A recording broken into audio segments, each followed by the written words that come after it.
નમસ્કાર, હું રાજ. આપ જોઈ રહ્યા છો સ્પાર્ક ટુડે ન્યૂઝ. સ્વાતંત્ર્ય પર્વ નિમિત્તે બોડેલી વૈષ્ણવ યુવા સંગઠન દ્વારા બોડેલી ઢોલકિયા પબ્લિક હોસ્પિટલના સહયોગથી 48માં રક્તદાન કેમ્પનું આયોજન કરવામાં આવ્યું હતું. વૈષ્ણવ યુવા સંગઠન દ્વારા દર વર્ષે પ્રજાસત્તાક દિવસ અને સ્વાતંત્ર્ય પર્વ નિમિત્તે 2 વખત રક્તદાન કેમ્પનું આયોજન કરવામાં આવે છે. આ વર્ષે પણ 15 ઓગસ્ટના રોજ યોજાયેલા કેમ્પમાં 69 રક્તદાતાઓએ સ્વયંભૂ રક્તદાન કરી કેમ્પને સફળ બનાવ્યો હતો. કેમ્પના પ્રારંભે બોડેલી નગરપાલિકાના પ્રમુખ ઉમેશભાઈ રાઠવા, સ્ટેન્ડિંગ કમિટીના ચેરમેન જિગ્નેશભાઈ ચોકસી, કોર્પોરેટરો, વૈષ્ણવ સમાજના અગ્રણીઓ તેમજ હોસ્પિટલના એડમિનિસ્ટ્રેટર જયમીન પંચાલની ઉપસ્થિતિમાં દીપ પ્રાગટ્ય કરી કેમ્પને ખુલ્લો મૂકવામાં આવ્યો હતો. વૈષ્ણવ યુવા સંગઠન દ્વારા વર્ષ 1997થી દર 15 ઓગસ્ટ અને 26મી જાન્યુઆરીના રોજ નિયમિત રક્તદાન શિબિરનું આયોજન કરવામાં આવે છે. એકત્રિત થયેલા રક્તનું લેબોરેટરી ટેસ્ટિંગ કરવામાં આવે છે અને જરૂરિયાતમંદ દર્દીઓને રક્તદાન કરી રક્ત ઉપલબ્ધ કરાવવામાં આવે છે. સંગઠન દ્વારા અત્યાર સુધીમાં અનેક જરૂરિયાતમંદ દર્દીઓને રક્ત પહોંચાડી માનવતાની સેવામાં યોગદાન આપવામાં આવ્યું છે.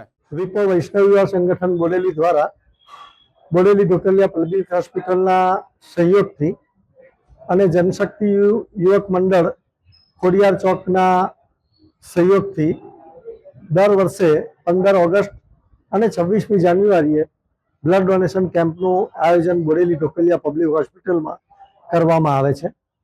પરમ પૂજ્ય ગોસ્વામી 108 શ્રી દ્વારકેશલાલજી મહારાજશ્રીની પ્રેરણા, માર્ગદર્શન અને અધ્યક્ષતામાં આપશ્રીના આશીર્વાદથી આ આયોજન 1997ની સાલથી સતત ચાલી રહ્યું છે અને વર્ષમાં 2 વખત નિયમિત આ કેમ્પ યોજવામાં આવે છે. એ રીતના 15મી ઓગસ્ટ આ સ્વાતંત્ર્ય પર્વે આજે બ્લડ ડોનેશન કેમ્પનું આયોજન કરવામાં આવ્યું, જેમાં 69 રક્તદાતાઓએ સ્વયંભૂ રીતે આ રક્તદાન શિબિરમાં રક્તદાન કરી અને માનવતાના કાર્યમાં પોતાનું યોગદાન આપ્યું છે.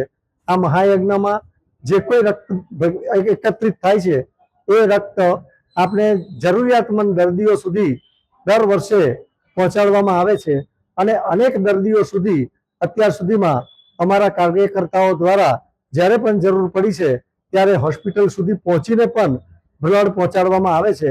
અને આ રીતના સતત વૈષ્ણવ યુવા સંગઠન દ્વારા આ 48મો કેમ્પ છે અને એ રીતના અમે આ માનવતાનું કાર્ય કરી રહ્યા છીએ.